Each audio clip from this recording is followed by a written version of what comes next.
اعوذ باللہ من الشیطان الرجیم بسم اللہ الرحمن الرحیم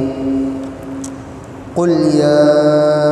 ایہا الکافرون لا اعبد ما تعبدون ولا انتم عابدون ما اعبد ولا انا عابد ما عبدتم ولا أنتم عابدون ما أعبد لكم دينكم ولي دين۔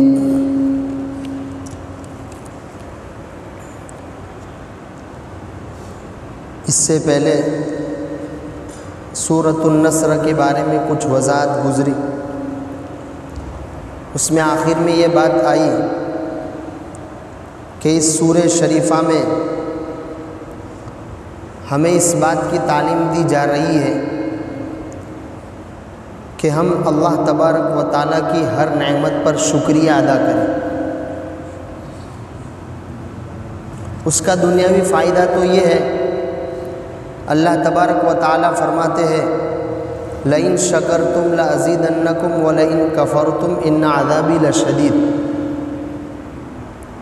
اس میں دنیا کا بھی فائدے کا تذکرہ ہے اور آخرت کی ناشکری پر نقصان کا تذکرہ ہے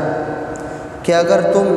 میری دی ہوئی نعمتوں کا شکریہ ادا کرو گے تو میں ان نعمتوں کو بڑھاؤں گا۔ دنیاوی نعمت پر شکریہ ہوگا تو دنیاوی نعمتوں میں بھی اضافہ ہوگا، اور اخروی نعمت آدمی ایمان پر اللہ تبارک و تعالیٰ کا شکر کر رہا ہے، صالح اولاد ہونے پر اللہ کا شکر ادا کر رہا ہے، اپنے گاؤں میں مکاتب کے اچھے نظام پر اللہ کا شکریہ ادا کر رہا ہے، اخروی نعمت پر بھی اللہ تبارک و تعالیٰ کا شکریہ ادا کر رہا ہے، تو اس میں بھی قرآن مجید کا وعدہ ہے کہ ہم اس میں اضافہ کریں گے، ہم اس میں زیادتی کریں گے۔ اور اخروی فائدہ یہ ہے کہ دولت جاویدانی مل جائے گی، یعنی جنت ملے گی۔ اللہ تبارک و تعالیٰ کو شکر گزار بندے محبوب ہیں، اور اللہ تبارک و تعالیٰ کو جو بندے محبوب ہوں گے،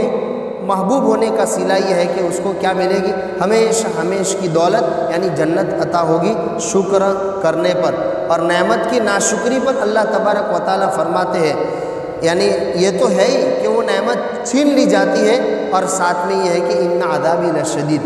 میرا عذاب بڑا سخت ہے۔ لئن شکرتم لازیدنکم ولئن کفرتم ان عذابی لشدید، اگر تم نے نعمتوں کی ناشکری کی تو نعمت تو چھین لی جائے گی اور میرا عذاب سخت ہوگا۔ تو اس میں دونوں ہی شکلیں ہیں، یا تو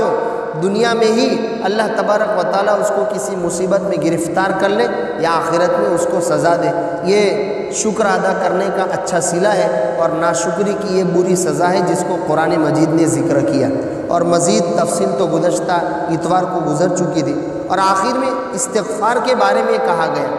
اس میں استغفار کے بارے میں ہمیں دو چیزوں کا خیال رکھنا ہے۔ ایک تو یہ ہے کہ الفاظ صحیح ہوں۔ استغفار میں اب لمبے لمبے بھی استغفار ہے، استغفر اللہ ربی من کل ذنب واتوب الیہ۔ آدمی کو اگر اس قسم کے بڑے بڑے استغفار، 24 صورتیں ہمارے گھروں پر رہتی ہے، 26 صورتیں رہتی ہے، اور بھی بہت ساری دعاؤں کی چھوٹی چھوٹی کتابیں اللہ کی فضل سے ہر مومن کے گھر میں موجود ہوتی ہے، تو اس میں اگر بڑی دعائیں ہیں اور اس میں صبح و شام کے اذکار لکھے ہوئے ہیں تو آدمی اس میں سے پڑھ لے وہ بڑی دعائیں، اور اگر صبح و شام کے اذکار نہیں ہیں، وہ بڑی دعائیں اس کو یاد نہیں ہے، تو کم از کم ہر نماز کے بعد چھوٹا سا بھی یعنی استغفر اللہ، یا اس کو جمع یعنی دوسرے لوگوں کو بھی ہم شامل کر لیں تو نستغفر اللہ پڑھیں۔ تو پہلی بات یہ ہے کہ استغفار کرنے میں الفاظ صحیح ہو، اور دوسری بات یہ ہے کہ ایک تو یہ ہے کہ استغفار کو زبان سے پڑھنا، اور ایک یہ ہے کہ اللہ تبارک و تعالیٰ کو جو مطلوب ہے اس کے انداز میں گویا ندامت ہو کہ ہم واقعتاً جو عبادت کی ہے، اور اس عبادت کے بعد ہم اللہ کے سامنے استغفر اللہ کہہ رہے ہیں کہ وہ صرف زبانی جمع خرچ نہ ہو کہ بس زبان سے جملے نکل رہے ہیں استغفر اللہ استغفر اللہ استغفر اللہ کے، نہیں، بلکہ دل میں ندامت ہو کہ واقعتاً یہ اللہ اس نماز کا جو حق تھا وہ حق مجھ سے ادا نہ ہوا۔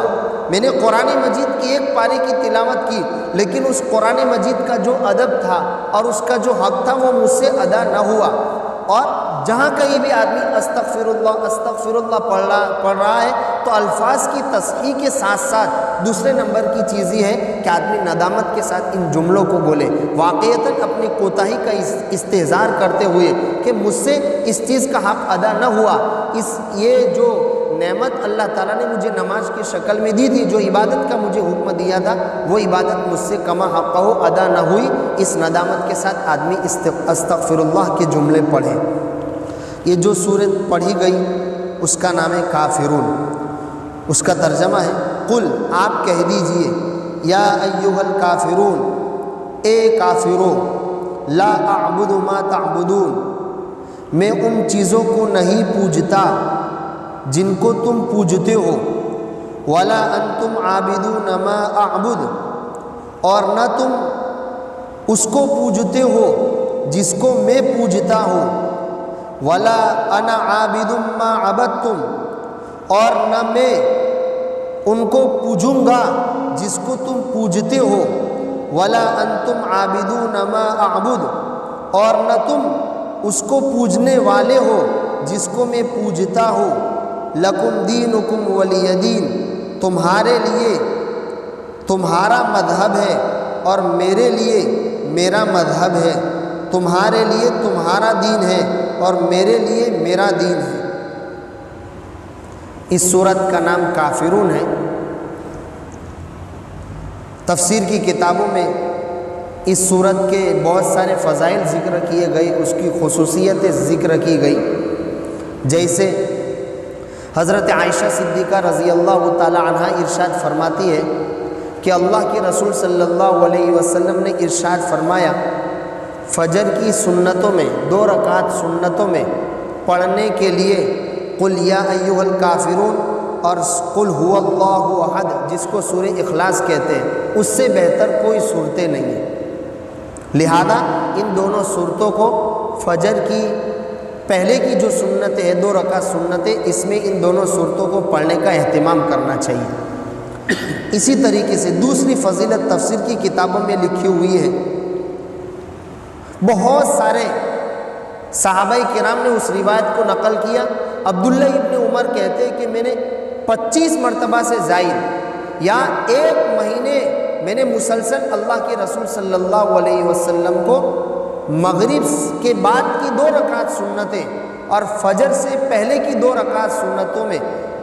1 مہینہ تقریباً میں نے اللہ کے رسول صلی اللہ علیہ وسلم کو سنا کہ آپ ان 2 صورتوں کا، یعنی سورہ کافرون کا اور سورہ اخلاص کا، ان سنتوں میں اللہ کے رسول صلی اللہ علیہ وسلم پڑھنے کا اہتمام فرماتے تھے۔ تیسری فضیلت کتابوں میں یہ لکھی ہوئی ہے، فروا بن نوفل بن معاویہ، حضرت امیر معاویہ کے پوتے ہیں، وہ اپنے والد سے یعنی نوفل سے نقل کرتے ہیں، صحابی رسول ہیں۔ وہ ایک مرتبہ اللہ کے رسول صلی اللہ علیہ وسلم کی خدمت میں گئے اور اللہ کے رسول صلی اللہ علیہ وسلم سے عرض کیا کہ مجھے کوئی دعا بتلا دیجئے جس کو میں رات کو سوتے وقت پڑھ لیا کروں۔ اللہ کے رسول صلی اللہ علیہ وسلم نے ارشاد فرمایا، سورہ کافرون پڑھ لیا کرو، یہ کفر سے برات ہے، شرک سے پاکی ہے۔ اسی حالت میں اسی رات میں اگر تمہارا انتقال ہو گیا تو تم گویا موحد ہو کر، یعنی ایک اللہ کو ماننے والے ہو کر گویا تم مرو گے، اور اس میں گویا شرک سے پاکی ہے، لہذا اس سورت کو پڑھ کر سو جایا کرو۔ بیان القرآن میں لکھا ہوا ہے، مولانا اشرف علی تھانوی رحمۃ اللہ علیہ نے لکھا ہے کہ صبح و شام اس سورت کا اہتمام کرنا آدمی کو موت تک شرک اور کفر سے بچائے گا، اور توحید جو ہمارا سب سے بڑا عقیدہ ہے، ایک اللہ کو ماننا کہ بس ایک ہی اللہ ہے، اسی سے سب کچھ ہوتا ہے، کرنے دھرنے والی ذات اللہ ہی کی ہے، اس کے علاوہ تمام معبود سب معبودان باطنہ ہے، سب ناحق ہے، اس سے بچا سکتا ہے، اور موت پر ایک کلمہ لا الہ الا اللہ محمد رسول اللہ جاری کر سکتا ہے۔ اس سورت کا اہتمام کرنا صبح و شام، آدمی صبح و شام اس سورت کو پڑھا کرے۔ ایک اور فضیلت روایتوں میں ذکر کی گئی، جبیر بن مطعم رضی اللہ تعالیٰ عنہ، یہ بھی صحابی ہے، جلیل القدر صحابی ہے۔ اللہ کے رسول صلی اللہ علیہ وسلم نے حضرت جبیر بن مطعم کو خطاب کرتے ہوئے کہا، یہ تجارت پیشہ آدمی تھے، تجارت کے لیے جایا کرتے تھے، بازاروں میں، شام وغیرہ۔ تو اللہ کے رسول صلی اللہ علیہ وسلم نے کہا کہ تم یہ چاہتے ہو کہ جب تم تجارت کے لیے جاؤ تو تمہاری حالت اپنے دوسرے ساتھیوں کے مقابلے میں اچھی ہو، تمہیں تجارت میں زیادہ نفع ہو، اور تم گھر اس حالت میں لوٹو کہ تمہارے پاس اچھا خاصا مال ہو اور تمہارے مال میں برکت ہو، کیا تم یہ چاہتے ہو؟ جبیر بن مطعم رضی اللہ تعالیٰ عنہ فرماتے ہیں کہ کیوں نہیں یہ اللہ کے رسول۔ تو اللہ کے رسول صلی اللہ علیہ وسلم نے ارشاد فرمایا جب تم اس قسم کے سفر کا ارادہ کرو اور گھر سے نکلو تو 5 صورتیں سورہ کافرون سے لے کر سورہ ناس تک تبت کو چھوڑ کر تو 5 صورتیں ہو جائے گی، ان کو پڑھ لیا کرو۔ قل یا ایھا الکافرون، اذا جاء نصر اللہ، قل هو اللہ احد، قل اعوذ برب الفلق اور قل اعوذ برب الناس، ان صورتوں کو پڑھ لیا کرو۔ تفسیر کی کتاب میں لکھا ہوا ہے، جبیر بن مطعم رضی اللہ تعالیٰ عنہ کہتے ہیں اللہ کے رسول صلی اللہ علیہ وسلم کی طرف سے یہ عمل بتلانے سے پہلے میں جب سفر کو جاتا تو اپنے دوسرے ساتھیوں کے مقابلے میں سب سے زیادہ خستہ حال ہوتا تھا، یعنی میرے پاس مال و دولت نہیں ہوتی تھی، مجھے تجارت میں اتنا نفع نہیں ہوتا تھا جتنا نفع میرے ساتھیوں کو ہوتا تھا، لیکن جب اللہ کے رسول صلی اللہ علیہ وسلم نے مجھے یہ عمل بتلایا اور جب میں عمل کرنے لگا تو باقاعدہ اس کے بعد میں اس حالت میں گھر واپس لوٹتا تھا کہ سب ساتھیوں کے مقابلے میں میرا تجارت کا مال زیادہ بکتا تھا اور میں عمدہ حالت میں ہو گیا۔ حضرت مفتی احمد صاحب خانپوری دامت برکاتہم فرمایا کرتے ہیں کہ ہمارے تجارت پیشہ لوگ ہو یا ہے کہ جو جس دندے میں ہو باقاعدہ اس کا تجربہ کیا گیا، لوگ اس قسم کی چیزوں میں ہمارے مومن بندوں کو، مومن بھائیوں کو شکایت رہتی ہے، تو کہا ان عملیات کو کرو، باقاعدہ اس کا تجربہ کیا گیا اور لوگوں نے اس کو محسوس کیا۔ بس ان صورتوں کو پڑھنے میں یہ ہے کہ آدمی عقیدگی کی درستگی کے ساتھ پڑھے کہ بس یہ تو اللہ کے رسول صلی اللہ علیہ وسلم کا بتلایا وہ عمل ہے، اور پورا یعنی اپنی تدبیر کو چھوڑ کر اپنی تدبیر پر بھروسہ کیے بغیر خالص ان اعمال صالحہ کو اللہ کے رسول صلی اللہ علیہ وسلم کی جانب سے بتائے ہوئے اعمال اور توکل اللہ اس پر نظر رکھ کے اس کام کو کرے تو اللہ کی، ورنہ کبھی ایسا ہوتا ہے کہ کسی آدمی کو کوئی عمل بتلایا جاتا ہے، کوئی دعا سکھائی جاتی ہے کہ بھئی پیٹ کے درد پر یہ دعا ہے، انشاءاللہ اس سے پیٹ اچھا ہو جاتا ہے، لیکن کبھی اس کا فائدہ آدمی کو نظر نہیں آتا، تو فوراً اگر کمزور ایمان والا ہوتا ہے تو بد عقیدگی کا شکار ہو جاتا ہے، یعنی اس کا اعتماد کبھی قرآن مجید کی آیت سے یا کسی دعا سے اس کا بھروسہ ہٹ جاتا ہے، اس کا اعتماد ہٹ جاتا ہے۔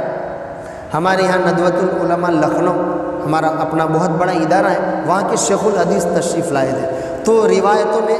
آتا ہے، کتابوں میں لکھا ہوا ہے، فقہائے 7 یعنی بہت بڑے بڑے فقہ کو جاننے والے، مسئلے مسائل کو جاننے والے بہت سارے لوگ گزرے ہیں، اس میں سے 7 بڑے بڑے آدمی گزرے ہیں جو تابعی تھے۔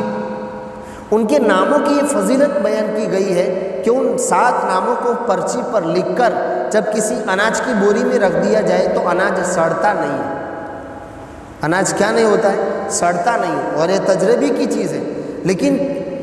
اتنے بڑے شیخ نے یہ کہا کہ ایک مرتبہ میں نے بھی اپنے گھر پر بوری میں اس قسم کے یعنی ایک پرچی لکھ کے اس میں رکھی، لیکن پھر بھی میرا اناج سڑ گیا۔ تو کہا یہ آدمی کا کبھی آدمی عمل کرتا ہے، لیکن یہ ہے کہ وہ عمل جس انتہائی پورے اعتماد کے ساتھ اللہ کی ذات پر بھروسہ کر کے کرنا چاہیے تھا، کبھی اس میں کوتاہی ہوتی ہے یا کوئی معنی پایا جاتا ہے، کوئی اب آدمی تدبیر یہ کر رہا ہے، یہ عمل کر رہا ہے، کبھی ڈاکٹر کے پاس جانا ہوتا ہے تو بس گزارنے کے لیے، سر سے بوجھ اتارنے کے لیے کبھی 2 رکعت پڑھتا ہے، اور پوری نظر صبح سے شام پورا تذکرہ ڈاکٹر پر جاتا ہے، وہ اچھا ہے وہ یہ کر ہی دے گا اس کی، تو کبھی اس قسم کی باتیں ہوتی ہیں، اس کی جانب آدمی کا ذہن جاتا نہیں، اور پھر یہ سوچتا ہے کہ میں نے 2 رکعت نماز پڑھی پھر بھی میرا کام کیوں نہیں ہوا، میں نے یہ مولانا کی بتلائی ہوئی دعا پڑھی پھر بھی میرا یہ کام کیوں نہیں ہوا۔ تو اس میں یہ مسئلہ ہوتا ہے کہ کبھی کوئی رکاوٹ آ جاتی ہے، یا جس اعتقاد کے ساتھ اور جس پختہ عزم کے ساتھ اور جس اعلیٰ درجے کے اللہ پر بھروسے کے ساتھ اس دعا کو پڑھنا چاہیے، آدمی کبھی وہ چیز نہیں ہوتی ہے، اس لیے کبھی وہ چیز مؤثر نہیں ہوتی ہے، یعنی اپنا اثر نہیں دکھاتی ہے۔ تو خیر اس صحابی رسول نے یہ عمل کیا تو ان کے مال میں برکت ہوئی۔ حضرت علی رضی اللہ تعالیٰ عنہ ارشاد فرماتے ہیں ایک مرتبہ اللہ کے رسول صلی اللہ علیہ وسلم نماز پڑھ رہے تھے اور آپ کو بچھو نے کاٹ لیا، تو اللہ کے رسول صلی اللہ علیہ وسلم نے نمک اور پانی منگوایا، اور نمک اور پانی کو جہاں بچھو نے کاٹا تھا اس جگہ لگاتے جاتے تھے، اور 3 صورتیں قل یا ایھا الکافرون، قل اعوذ برب الفلق اور قل اعوذ برب الناس اس پر پڑھتے جاتے تھے اور اس نمک اور پانی کو ملتے جاتے تھے، اور اس کے بعد اللہ کے رسول صلی اللہ علیہ وسلم سے وہ بچھو کے کاٹنے کی وجہ سے جو زہر کا اثر تھا وہ دور ہو گیا۔ یہ اس سورہ شریفہ کے فضائل ہیں قل یا ایھا الکافرون لا اعبد ما تعبدون کی۔ دوسرے نمبر کی بات یہ ہے، یہ سورت جس میں کفر ماننے سے انکار کیا گیا کہ ہم اس چیز کو مان نہیں سکتے، تفسیر میں پوری وضاحت آئے گی۔ یہ سورت ایک خاص پس منظر میں نازل ہوئی۔ اللہ کے رسول صلی اللہ علیہ وسلم نے جس زمانے میں دعوت کا کام شروع کیا تو سب جانتے ہیں بہت سارے لوگ اللہ کے رسول صلی اللہ علیہ وسلم پر ایمان لائے، اور ایک بڑی تعداد مکہ کی وہ تھی جو اللہ کے رسول صلی اللہ علیہ وسلم پر ایمان نہیں لائی تھی، حتیٰ کہ صورت حال یہ تھی کہ بھائی مومن ہے تو بہن مومن نہیں، شوہر ایمان والا ہے تو بیوی ایمان والی نہیں، باپ ایمان والا ہے تو بیٹا ایمان والا نہیں، ایسی صورت حال تھی، اور باقاعدہ ایک کشمکش تھی، ایک لڑائی تھی اللہ کے رسول صلی اللہ علیہ وسلم اور آپ کے مخالفین کے درمیان، ایک یعنی مخالفت چلتی رہتی تھی، اور کفار کی جانب سے، مشرکین کی جانب سے اللہ کے رسول پر ایمان لانے والے کو ستایا بھی جاتا تھا، تکلیفیں بھی دی جاتی تھی۔ تو ایک مرتبہ ایسا ہوا، اللہ کے رسول صلی اللہ علیہ وسلم خانہ کعبہ کا طواف کر رہے تھے، اور بڑے بڑے سرغن مکہ کے عاص بن وائل، امیہ ابن خلف، اسود ابن عبد یغوث، اسود ابن عبد المطلب، یہ جو بڑے بڑے لوگ تھے وہ اللہ کے رسول صلی اللہ علیہ وسلم کی خدمت میں حاضر ہو کر ایک صلح پیش کی، ایک سمجھوتا پیش کیا، اور ایک آپسی معاہدہ پیش کیا کہ لاؤ ہم یہ سمجھوتا کر لیتے ہیں کہ اگر تم چاہتے ہو، پہلے تو یہ کہا اگر تم مکہ کی سرداری چاہتے ہو تو ہم آپ کو مکہ کی سرداری دے دیں گے، اگر تم مکہ میں سب سے زیادہ حسین اور خوبصورت لڑکی سے نکاح کرنا چاہتے ہو تو ہم وہ تلاش کر لیں گے، اور اگر آپ مال و دولت چاہتے ہو تو ہم پورے مکہ سے مال جمع کر کے آپ کے قدموں میں ڈال دیتے ہیں، بس آپ ہمارے معبودوں کو برا بھلا کہنا چھوڑ دو، اور اگر یہ نہیں کر سکتے تو کم از کم اتنا کرو، 1 سال تم ہمارے معبود کی عبادت کر لیا کرنا، یعنی ان بتوں کو پوج لیا کرنا، اور 1 سال تمہارے معبود کی باری رہے گی، یعنی ہم مل کے اللہ کو پوج لیں گے، اور 1 سال تم ہمارا ساتھ دے کر ان بتوں کو پوج لینا۔ اس قسم کی پیشکش صلح، یعنی ایک مشترکہ دین وجود میں لے آئے جس میں شرک بھی ہو اور توحید بھی ہو، کفر بھی ہو اور ایمان بھی ہو، ایسا ملا جلا دین ہم وجود میں لے آتے ہیں، تاکہ یہ جو کشمکش ہو رہی ہے، یہ آپسی جو لڑائی ہو رہی ہے، ہماری جانب سے جو تم کو ستایا جا رہا ہے، تمہارے ساتھیوں کو پیٹا جا رہا ہے، یہ سب ختم ہو جائے۔ اور اگر اتنا نہیں کرنا ہے تو کم از کم یہ کر لیجئے کہ آپ اپنے معبود کی عبادت کرتے ہوئے ہمارے معبود کو صرف ہاتھ لگا لیجئے۔ اس پر یہ صورت نازل ہوئی، اور ڈنکے کی چوٹ صاف ستھرے الفاظ میں کہا گیا کہ یہ سمجھوتا کبھی ہو ہی نہیں سکتا ہے، کفر کہا اور ایمان کہا، شرک کہا اور توحید کہا، اس کا پورا کھلے الفاظ میں اس میں جواب دیا گیا۔ ایسا سمجھوتا، ایسی صلح جس کو ملی صلح کہا جاتا ہے، دینی سمجھوتا کہا جاتا ہے، جس میں آدمی کو اپنا اعتقاد، عقیدہ بیچنا پڑے، اپنے عقیدے سے ہاتھ دھونا پڑے، اصول دین سے آدمی کو چھٹکارا حاصل کرنا پڑے، ایسا سمجھوتا اور ایسی صلح کبھی ہو ہی نہیں سکتی ہے۔ اس کو قرآن مجید نے یوں کہا قل یا ایھا الکافرون، آپ کہہ دیجئے یہ کافر۔ تفسیر کی کتابوں میں عجیب نکتہ لکھا ہوا ہے کہ اللہ کے رسول صلی اللہ علیہ وسلم کو کہا جا رہا ہے کہ آپ کہہ دیجئے، حالانکہ پورا قرآن سورہ فاتحہ سے لے کر سورہ ناس تک اللہ تبارک و تعالیٰ کی جانب ہی سے اترا ہے، لیکن خاص طور پر جب اس عقیدے کی بات آئی تو یوں کہا گیا کہ آپ کہیے، گویا اللہ کے رسول صلی اللہ علیہ وسلم کو یہ کہا جا رہا ہے آپ یہ کہیے کہ یہ جو میں بات تم کو بتلا رہا ہوں کہ میں کسی حال میں کفر کو اختیار نہیں کر سکتا، کسی حال میں شرک کو اپنا نہیں سکتا، یہ میری اپنی بات نہیں ہے، میں اللہ کی طرف سے نقل کر رہا ہوں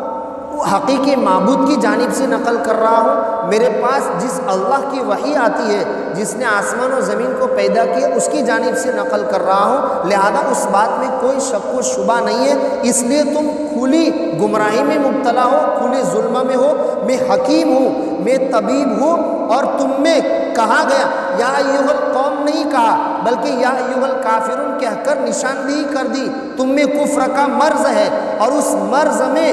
چہ جائے کہ اس مرض کی دوائی تلاش کرتے، مجھے خود یعنی ڈاکٹر اور حکیم کو خود تم اس بیماری میں مبتلا کرنا چاہتے ہو، ایسے کیسے ہو سکتا ہے؟ آپ کہہ دیجئے قل یا ایھا الکافرون، اے کافرو، یعنی یہ خطاب ہی سے بتلا دیا کہ ان میں کس کا مرض ہے،